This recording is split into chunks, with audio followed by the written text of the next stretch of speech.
اللهم صل وسلم وبارك على سيدنا محمد وعلى آله وصحبه أجمعين. اليوم كما تشوفوا الروسيت متاعنا طريقة تطيب السيبيا أو السوبيا اللي معروفة، إن شاء الله تكون عجبتكم، وطريقة تنظيفها كذلك. نشوفوا المراحل مع بعضنا.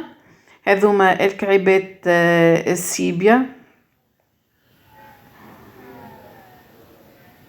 باش نوريكم 2 طرق كيفاش تنظفوهم. هذه الطريقة الأولى، ندخلوا الصبع ونقعدوا ندوروا حتى لين تتفتق من بعضها، ونتولي عنا القدرة إن نخرجوا الراس والأوساخ مع بعضهم.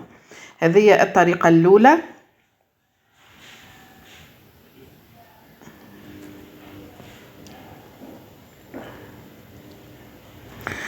كما قلنا نسهلوا بصوابعنا وباش ما نفلقوش الساشي الكحلة نقولها انا، وبعد نخرجوا الظهر هذاك. راهو فما ناس تستحفظ عليه تشيح وترحيه وتنظف به الفضة. به بعد ما نحينا الظهر هذاك نفتقوا الغلاف الخارجي ونبداو نحيو فيه القشرة هذيك الجلدة البرانية، نحيوها كما تشوفوا بالطريقة هذية وسهلة. اللي عنده ظوافر هاكا يقد روحه ينجم ينحي، واللي ما عندوش ظوافر كيفي يستعين بسكينة وإلا بفرشيطة. جست احنا باش نخرجوا يعني الخطوة الأولى برك.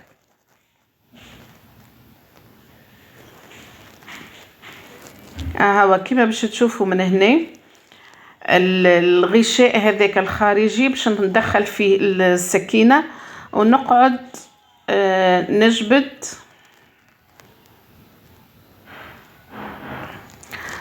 انا نكثر لي سيرفيات بحذايا باش ما تتمسخ ليش الدنيا الكل بالكحل. وبعد هما نغسلهم سي فاسيل، يعني اسهل من انه الدنيا الكلها تتمسخ لي بالكحل. وماكم عارفين السوبيا كيفاش تعمل. كما هكايا نظفناها هاكم تشوفوا الكعبة الأولى والطريقة الأولى.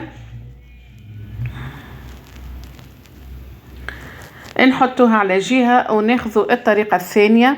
هذه الطريقة الثانية نحاو الظهر عفوا نحيو الظهر، نفتقوا الغشاء هذاك، وبعدين نحيو الراس والأوساخ مع بعضهم، ونحاولوا لو ماكسيموم باش ما نفرلقوش البارتي الكحلة. انا شنو نعمل قبل هذا الكل؟ نحطها في الكونجيلاتور جوست ما يشدوا رواحهم باش كي نجم انا نتصرف فيها. اذا كان خليتوها كما نقولوا جوست ما شريتوها وحطيتوا باش تنظفوها، اكيد الساشي الكحله هذيك باش تتفلق وتمسخ الدنيا الكل. حاولت نوضح لكم كل حاجه وحدها. نجبد كما تشوفوا، نستعين بالسكينه ونجبد الغشاء هذاك، الجلده البرانيه الكلها نحيها.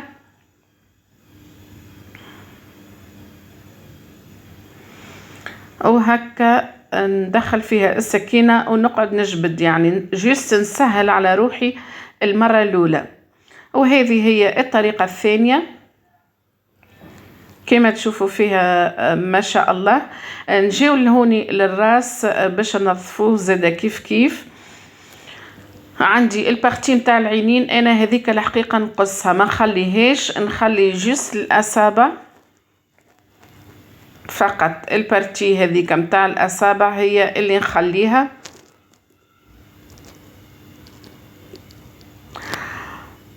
نحي الأسنان هذيك الفم متاعها، هيكم السنين اللي تاكل بهم الفريسة متاعها.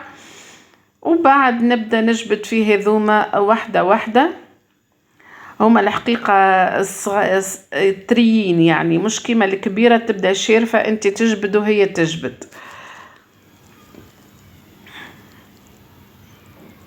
وهذه هي الطريقة للمبتدئات أكيد. اللي ما يعرفوش ينظفوها هذه أسهل طريقة ليهم. وبعد ما ننظفهم الكل نحط عليهم الملح ونبدأ نكرد فيهم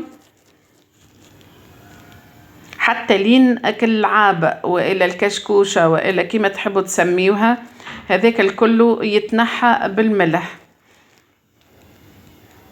نكمل نكردها هكاكا وبعد نشللها برشا مرات. علاش؟ خاطر حطينا الملح وهي ديجا السوبيا تبدا مالحة. دونك شوفوا الكشكوشة متاعها كيفاش طالعة. غسلناها برشا مرات وتوا باش نحطوها التيب. حطينا نصف كاس زيت، لهنا 2 ريوس متوسطين بصل، نخليهم يتقليو شوية وبعد نحط عليهم الصوبيا متاعي اللي بطبيعتها قصيتها شرائح كما تشوفوا فيها هكاكا.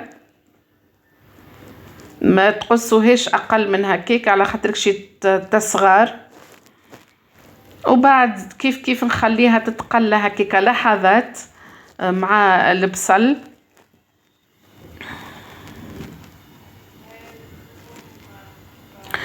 نحط عليهم في المرحلة هذية بعد ما خليتهم يتقليو نحط عليهم مغرفة طماطم من السيبيا.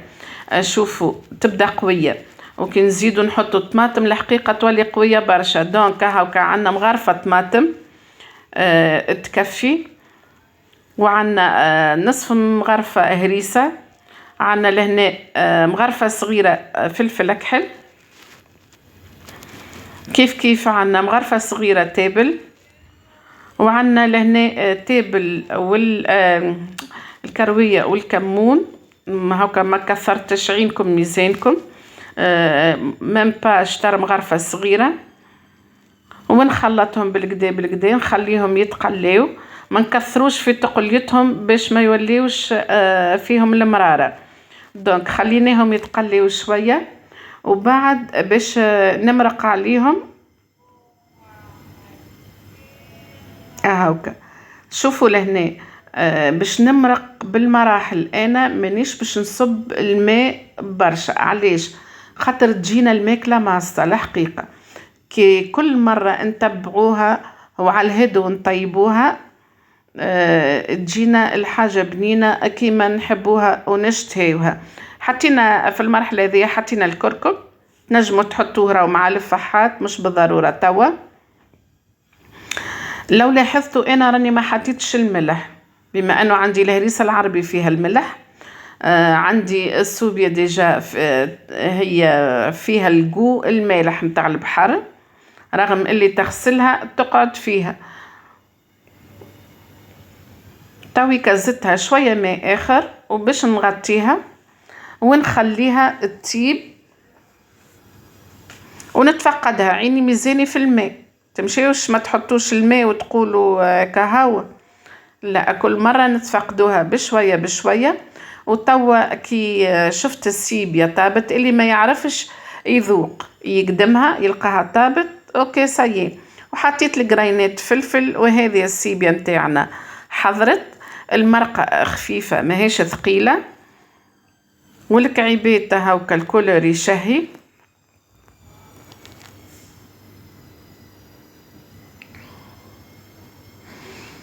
نعبيها ونزينها بجرينات الفلفل، وبعد نزينها بشوية معدنوس وبصل من الفوق.